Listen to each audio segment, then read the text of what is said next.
Bon après-midi, mesdames, messieurs, et bienvenue dans ce nouveau contenu. Aujourd'hui, on parle des Lions indomptables du Cameroun, notamment le sélectionneur manager Rigobert Song.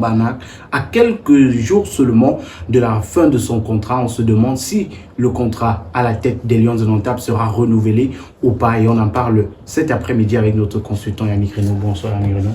Bonsoir mon cher Magique, bonsoir à eux.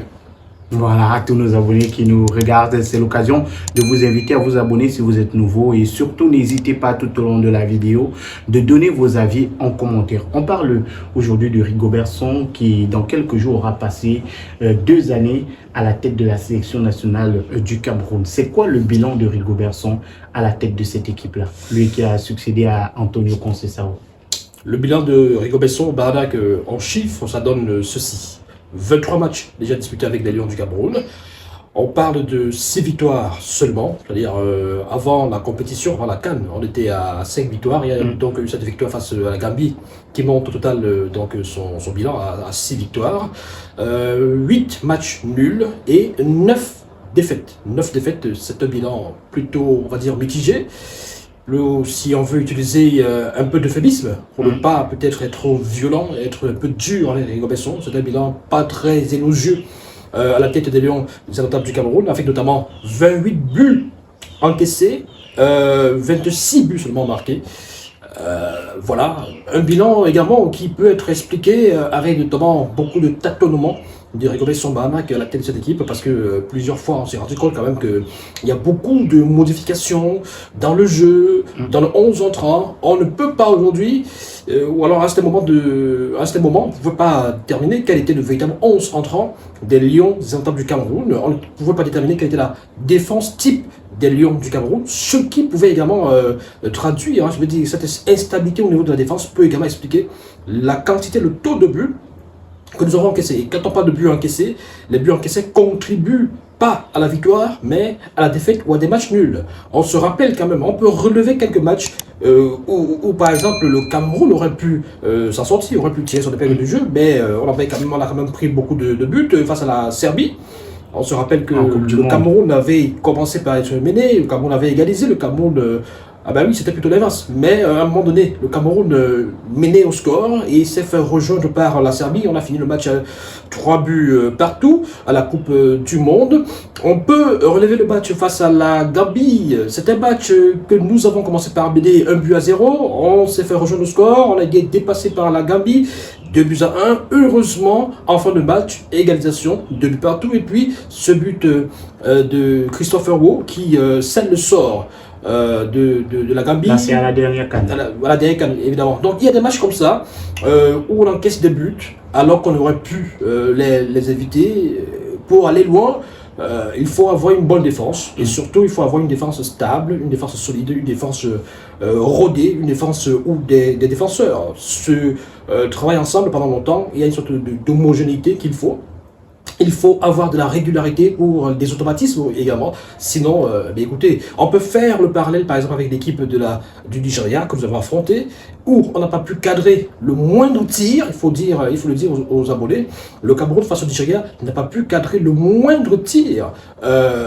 C'était pas faute d'avoir essayé. On a multiplié des tentatives avec notamment 6 tirs, mais aucun des tirs n'était cadré. Donc, le Nigeria, par exemple, s'est illustré par une solidité défensive, même si dans le jeu, c'était pas très riche en termes de variété, c'était pas très chatoyant, très flamboyant, mais, défensivement, ça a permis au moins au Nigeria d'avancer. Et il nous faut ce type de référence-là au niveau de la défense. Mais est-ce que tu parlais tout à l'heure du manque de stabilité dans le 11 entrant de Rigobert Song, ce qui a été remarqué depuis 2 années déjà. Est-ce qu'on ne peut pas expliquer cela par le fait que le sélectionneur manager lui-même l'a dit, il est en phase de reconstruction et il est en train de chercher les bons éléments pour, pourquoi pas la 3e année, si son contrat est renouvelé, les bons éléments pour former son noyau dur, son 11 type.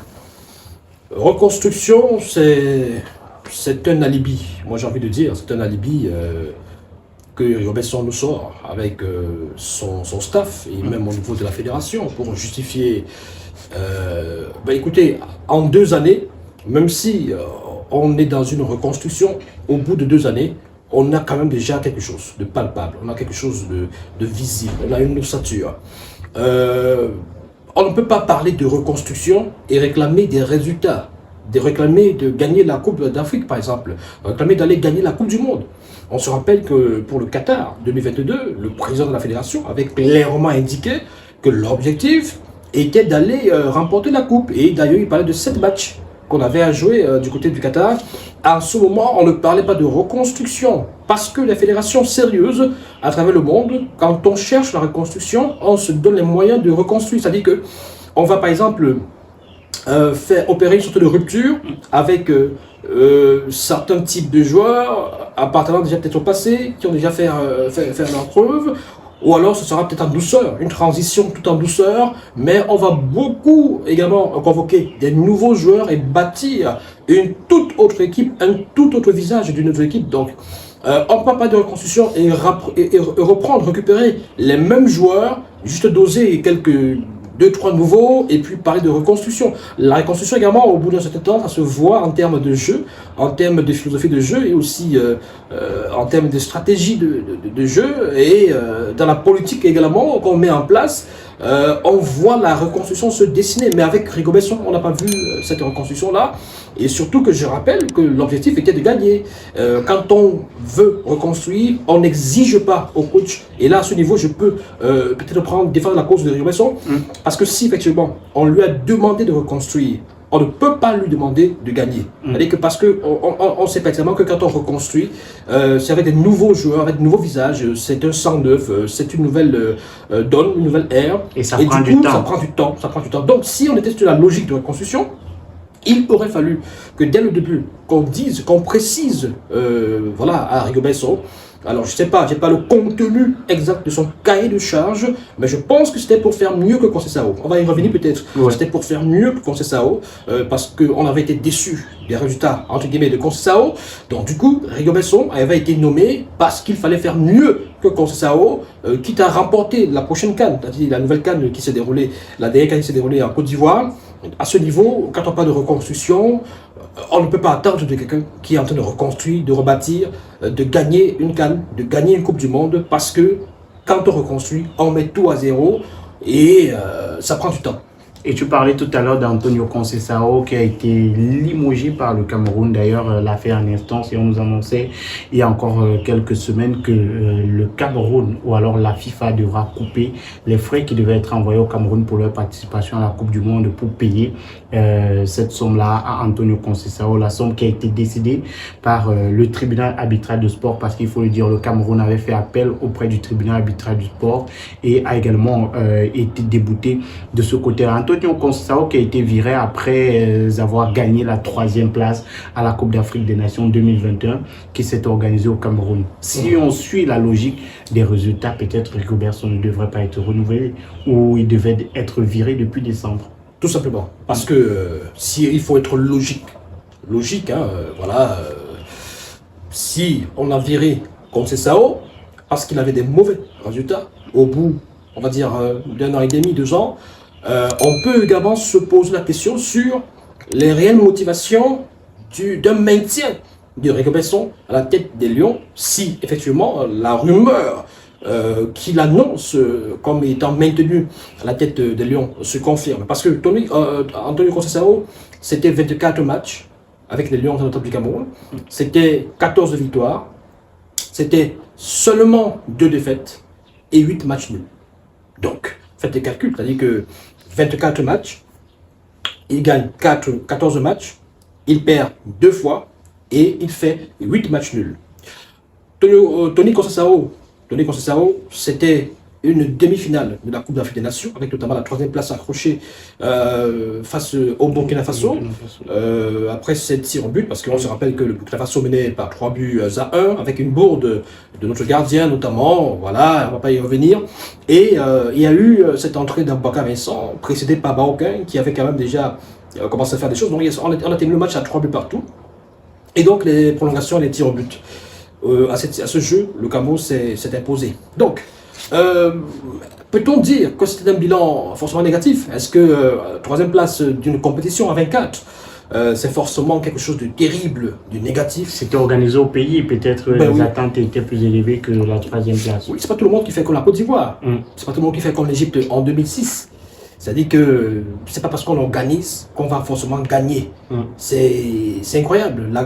La France a organisé l'Euro 2016 et s'est quand même battue, hein, arrivé en finale, mais elle n'a pas gagné. Donc, il faut qu'on essaie de dire aux uns et aux autres que ce n'est pas forcément une obligation. Maintenant, pour revenir sur les chiffres, vous avez quand même Rigo-Besson pour faire la comparaison, parce qu'on a déjà évoqué les chiffres de Rigo-Besson. Parce que voilà, Rigo-Besson, si on parle de la CAN, justement, la CAN, c'était une élimination dès les huitièmes de finale de la compétition. Rigo-Besson, c'est 4 matchs dans cette compétition, 2 défaites face au Sénégal. Qualification au fil. Au fil, oui, voilà, sur le fil du rasoir. 2 défaites face au Sénégal et face au Nigeria, donc en de finale de Buazon. C'est des défaites avec des scores toujours fleuves.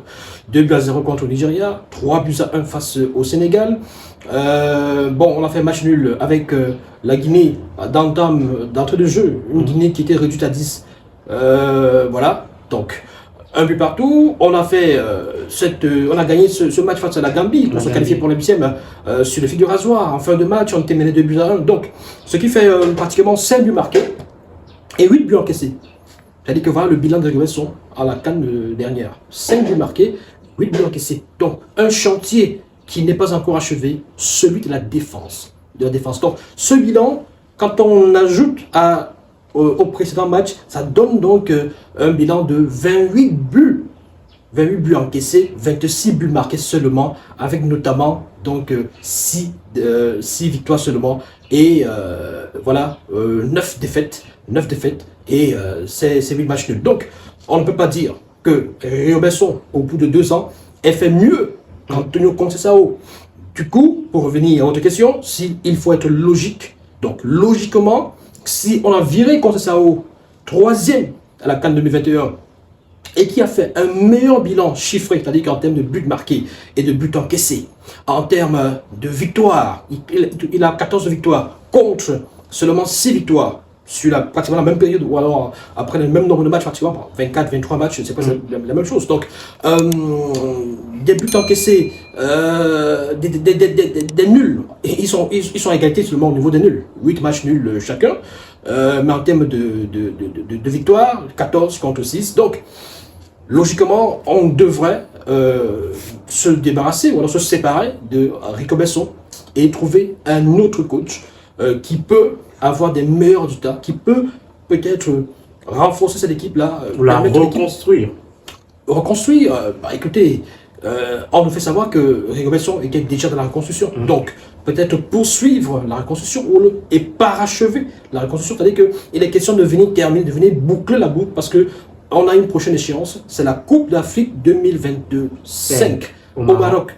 C'est dans un an. C'est-à-dire qu'on n'aura même pas le temps de respirer parce que juste derrière, en juin, nous avons des matchs couperets. Nous avons des matchs très importants pour les éliminatoires de la Coupe d'Afrique, justement, de la Coupe du Monde, Coupe du Monde, avec notamment l'Angola, qui a fait bonne figure à la Coupe d'Afrique des Nations, éliminé par le Nigeria. Ben oui, nous aurons un match contre le Cap-Vert, qui a également fait bonne figure à cette Coupe d'Afrique des Nations, qui s'est disputée du côté de la Côte d'Ivoire. Donc, il n'y a plus de temps pour l'improvisation, il n'y a plus de temps pour l'impréparation, il n'y a plus de temps pour la tergiversation et pour la reconstruction. Peut-être resserrer des boulons, des vis, se dire, on a observé que la défense, ça ne tenait pas véritablement, il nous faut une défense type et on travaille avec ces défenses-là à ce qu'elles puissent avoir des automatismes pour permettre justement aux défenseurs de ne plus s'embrouiller. Voilà, s'il faut repartir l'équipe, on va repartir à 0, on va affronter l'Angola et le Cap-Vert de la pire des façons. Et peut-être on va hypothéquer nos chances de qualification pour la Coupe du Monde.